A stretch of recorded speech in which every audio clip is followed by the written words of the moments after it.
Welcome to Cooking in the Kitchen with Faith.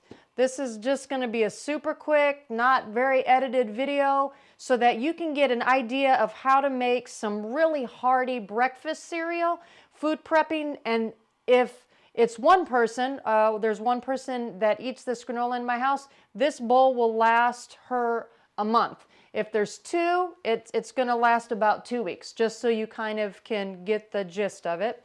I'm going to bring this closer to the camera so you can see the details in here. I put lots of super hearty nuts and grains, so there's lots of fiber, so a bowl is going to keep you full for a long time.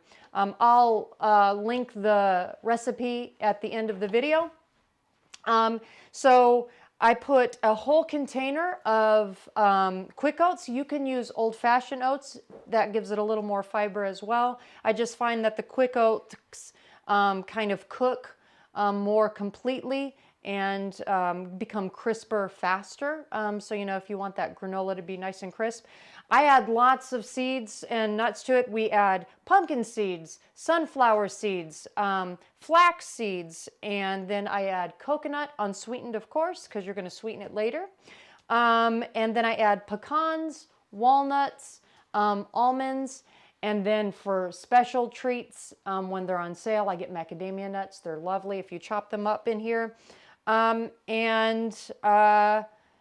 I mix it all up together, and you see this is a very big bowl. And then what I'm going to do here in the blender, I'm going to do 2.5 cups of water. I'm going to do 2 cups of oil. Make sure you use the virgin olive oil. That's just the best kind for you. And then I'm going to use a very, very ripe banana. So ripe that no one else in my family but myself will eat it, but that's how I like them. They're very ripe. And then you're going to use 2 cups of agave nectar. Now, I know that sounds like a lot of sweetener, but this is a big bowl of granola, and this will be spread out for one person over a full month. So just keep that in mind. You're going to blend it up, and now we're ready to add these two together. So for me, I personally like to do about half of the blender. Stir that up really good, and then I'll add the other half. I also find that right smack dab in the middle of this bowl, it likes to stay super dry, so I'll actually make a little hole in the middle and pour some in there. Okay, when the first half is done, I'm going to add the second half. Let me make that hole in the middle like I said to make sure to get that center part moist. You want to really try to cover everything because that's going to give it the sweetness and the flavor, and that's also going to help it get crispy. You know how you like granola, how I like granola. Nice and crispy with some big chunks. I like big chunks. If you don't, then you'll stir it a little bit more in the oven. If you're also like me and you're a busy lady with all kinds of activities, I really like the cooking process that I've recently discovered with the help of my good friend Rachel Detweiler. You're going to mix all your granola up. You're going to put it on your cookie sheets, and you're going to put your oven on the lowest possible setting. And basically, you're going to pop it in the oven right before you go to bed. It's going to stay in the oven for 8 hours, and it'll be ready in the morning.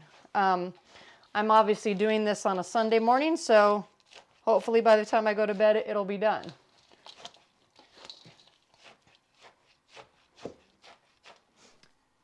Now this is still a little dry for me, and you know how there's always just a little bit of extra yumminess in the bottom of the blender often? What I'm going to do is I'm going to add a little water to this, and I'm going to blend it up a little bit so I get all the yumminess, and I'm going to add that to my granola. You'll see I didn't add a whole lot, but I do need a little more moisture there. It's not quite moist enough.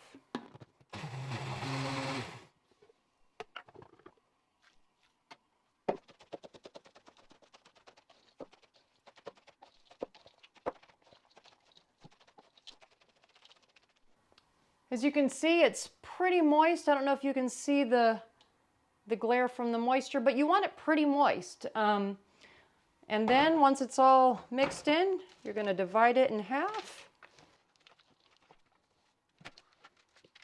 Oh, see, there's some dry stuff right there.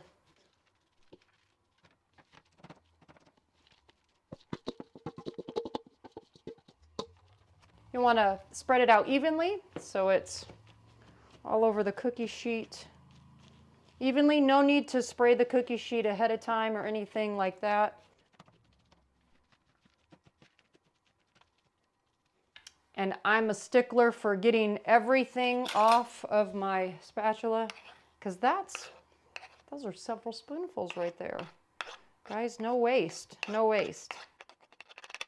Okay, they're full.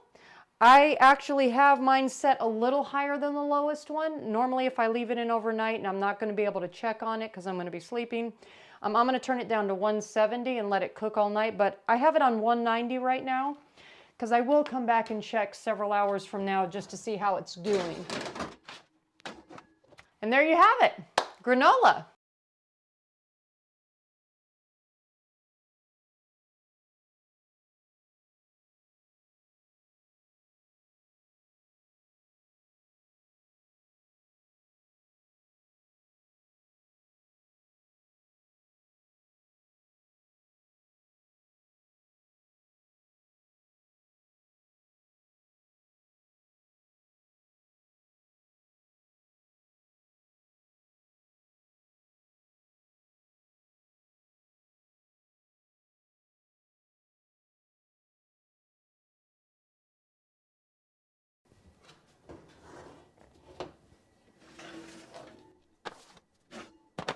All done.